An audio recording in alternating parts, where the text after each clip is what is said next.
शिव कन्या के पिछले भाग में आपने देखा कि भूतकाल में पहुंची शिवन्या जादुई किताब के लिए जीवन को जंजाली के हाथों मरते हुए देखती है और अदृश्य होने के कारण इस हादसे को रोक भी नहीं पाती। साथ ही उसे वापस लौटने के लिए जादुई शीशा भी नजर नहीं आता। तभी वहाँ वो अदृश्य आदमी आ जाता है, जिससे बचने के लिए शिवन्या भागती है और अचानक ही जादुई शीशा पार कर वर्तमान में वापस आ जाती है। दूसरी तरफ मधुमक्खियों के हमले के कारण बिलाखी के पंखों पर गहरे घाव बन जाते हैं, जिसके कारण वो अपने पंखों को शरीर से अलग कर लेता है और जंजाली जादुई फूल के लिए पहाड़ पर पहुंचती है, जहां मधुमती से उसका सामना होता है, जो उसे पहाड़ से नीचे ढकेल देती है। अब आगे शिवन्या के नागलोक में ना रहने पर नागलोक का कार्यभार आलोकी के कंधों पर आ जाता है, जिसके कारण हथौड़ी नागलोक में खुद को अकेला महसूस करने लगा था और नागलोक में टहलते हुए त्रिलोकी के महल में पहुंच जाता है, जहां नागिन त्रिलोकी खर्राटे लेकर आराम से गहरी नींद सोई होती है।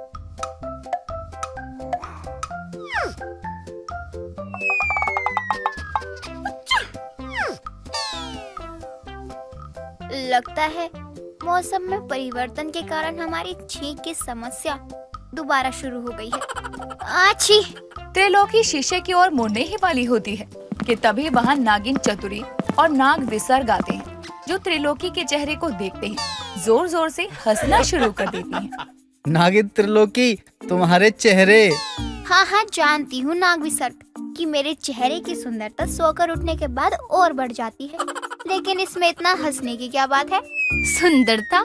अरे सुंदरता देखकर चेहरे पर मुस्कान आती है, लेकिन तुम्हारे चेहरे का हाल देखकर हमारे तो हंसी ही नहीं रुक रही। क्यों? मेरे श्रृंगार में कुछ कमी रह गई है क्या? कमी तो नहीं है नागिन त्रिलोकी, लेकिन चेहरे पर लाली कुछ ज्यादा ही चमक रही है। कहना क्या चाहते हो नाग विसर्ग? तभी नागिन चतुरी हंसते हुए त्रिलोकी के पास आती है और शीशे में त्रिलोकी को उसका चेहरा दिखाती है, जिसे देखकर त्रिलोकी हैरानी से पीछे हट जाती है। हे भोलेनाथ, मेरे चेहरे की ये दुर्दशा कैसे हो गई? वैसे नागिन त्रिलोकी, ये चित्रकारी तुमने अपने चेहरे की किस प्रकार की है? तीनों की बातचीत चल रही होती है, तभी हथौड़ी जमीन से उछलकर हवा में आता है। हथौड़ी, तुम यहाँ? अच्छा, तो यानी मेरे चेहरे पर ये कलाकारी तेरी हरकत है। इस कटे हाथ को तो मैं नहीं छोड़ूंगी आज। नागिन त्रिलोकी गुस्से में उसे पकड़ने लगती है, तो हथौड़ी त्रिलोकी के इर्द गिर्द चक्कर लगाने लगता है। आज तो हम इसे अपनी क्रोध की इस अग्नि में भस्म कर देंगे, क्योंकि इस कटे हाथ को बचाने के लिए ना ही यहाँ शिवन्या है और ना ही आलोकी। जंजाली को पहाड़ी से धक्का देने के बाद मधुमती अपना सर पकड़ लेती है। ये अभी क्या हो गया था मुझे? मैं खुद ही जादुई फूल को क्यों तोड़ने जा रही थी? क्या इस जादूगरनी ने मुझ पर भी कोई जादू किया था? जो भी हो, अब ये जादुई फूल तो सुरक्षित है। सही कहा तूने, ये जादुई फूल तो सच में मेरे हाथों में सुरक्षित है। ये आवाज आते ही मधुमती पीछे पलटती है, तो वो जादुई फूल अपनी जगह पर ना होकर जंजाली के हाथ में होता है। तू यहाँ कैसे? और ये फूल? ये तो अब मेरा हो चुका है। तुझे क्या लगा कि मुझे पहाड़ से गिराकर तू इस फूल को बचा लेगी? मूर्ख मधुमक्खी, मैं जादूगरनी जंजाली हूँ, जंजाली। मुझे मारना इतना आसान कहाँ।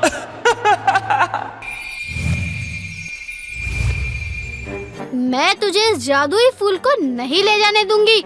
मेरे रास्ते से हट जा मूर्ख मधुमक्खी, वरना इस जादुई फूल के चक्कर में तू अपनी जान गंवा बैठेगी।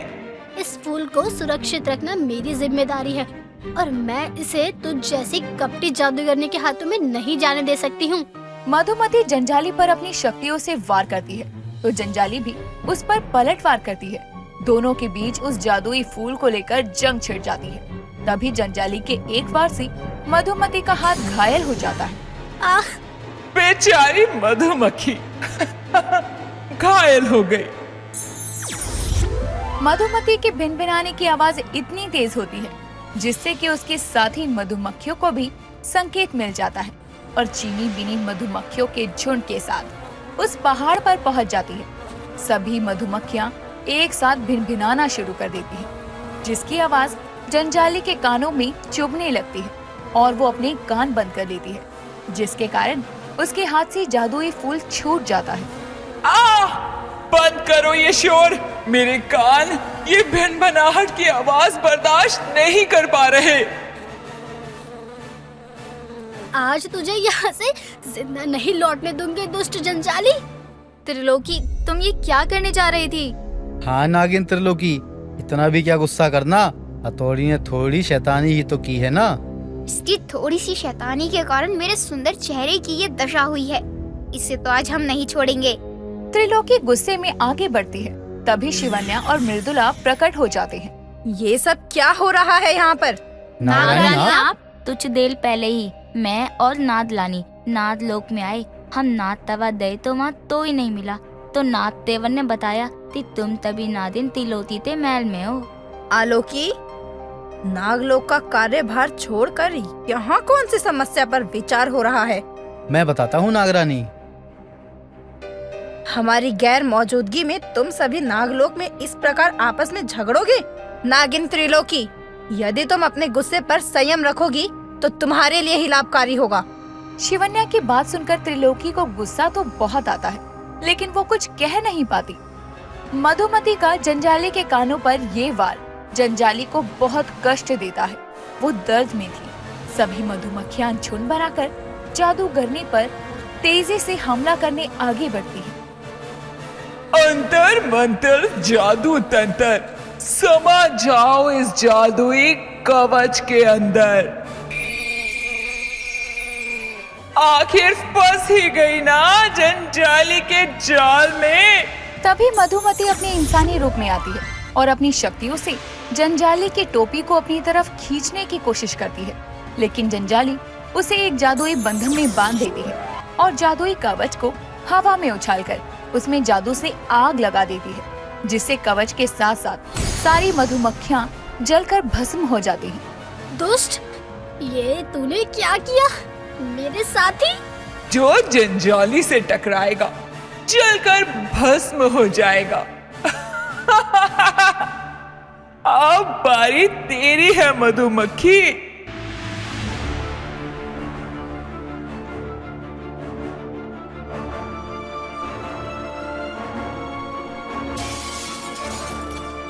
ये कैसी आवाज थी हथौड़ी?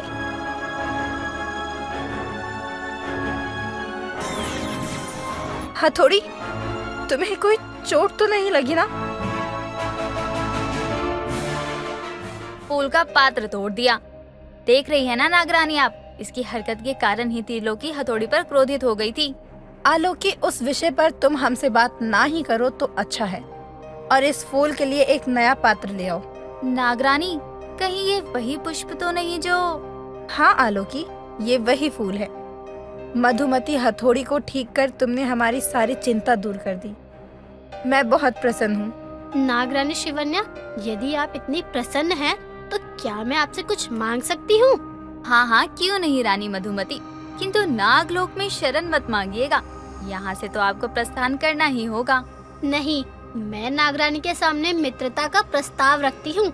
क्यों नहीं मधुमती, हमें भी तुम्हारी जैसे मित्र पाकर बहुत खुशी होगी। उसकी बात सुनकर मधुमती के चेहरे पर खुशी आ जाती है। तभी मधुमती जादू से एक फूल प्रकट करती है और उसे शिवन्या को देती हुई कहती है, मेरी मित्रता स्वीकार करने के लिए मैं आपको अपना ये प्रिय फूल भेंट स्वरूप देती हूँ।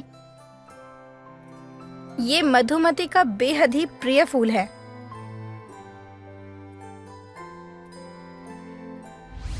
जंजाली मधुमती की ओर बढ़ती है और मधुमती के बालों से वो जादुई फूल निकाल लेती है और मधुमती को गले से पकड़कर हवा में उठा देती है। इस तरह जंजाली रानी मधुमती का जीवन सोख लेती है और उसका शरीर जमीन पर गिर पड़ता है।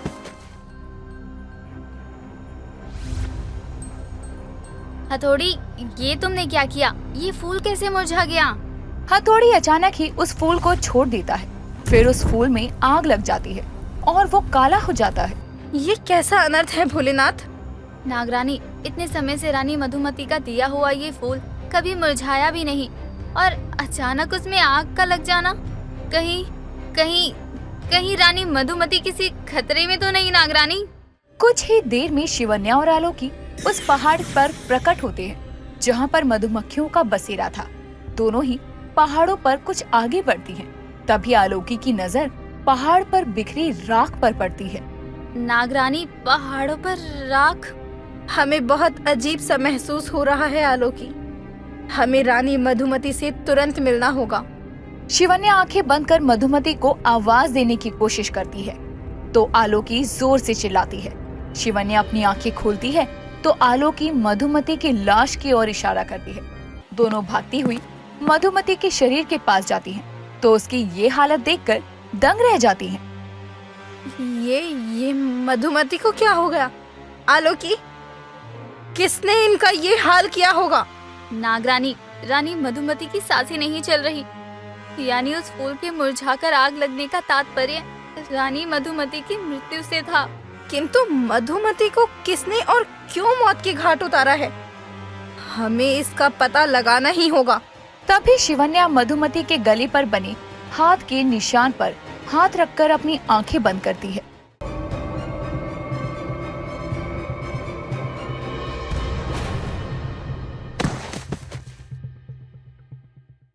नागरानी, खुद को संभालिए। आपने क्या देखा? कौन है रानी मधुमती की मौत का जिम्मेदार?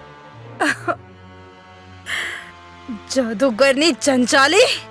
क्या? जादूगरनी? लेकिन रानी मधुमती से उसकी क्या दुश्मनी हो सकती है? जिस प्रकार उसने अनमोल मोती के लिए जलपरी पर हमला किया, ठीक उसी प्रकार एक फूल के लिए उसने हमारे मित्र की ये दशा कर दी। हम उस दुष्ट जादूगरनी को छोड़ेंगे नहीं आलोकी। नागरानी, धैर्य रखिए। पहले हमें रानी मधुमती के शरीर को सम्मान पूर्वक विदाई देनी होगी। रानी मधुमती की मौत से शिवन्या को बहुत दुख होता है। शिवन्या मधुमती के मृत शरीर को अपनी गोद में उठा लेती है। तभी मधुमती के बालों से फूल गिरता है और अचानक ही उसका आकार बड़ा हो जाता है। उस फूल से हल्की सी चमक मधुमती के शरीर पर पड़ती है। अब कैसे लेगी शिवन्या अपनी मित्र मधुमती की मौत का बदला, वो भी जंजाली से? और कैसी होगी जंजाली के अगले पड़ाव की पहेली? जानेंगे शिवकन्या एक अनोखी कहानी के अगले भाग में।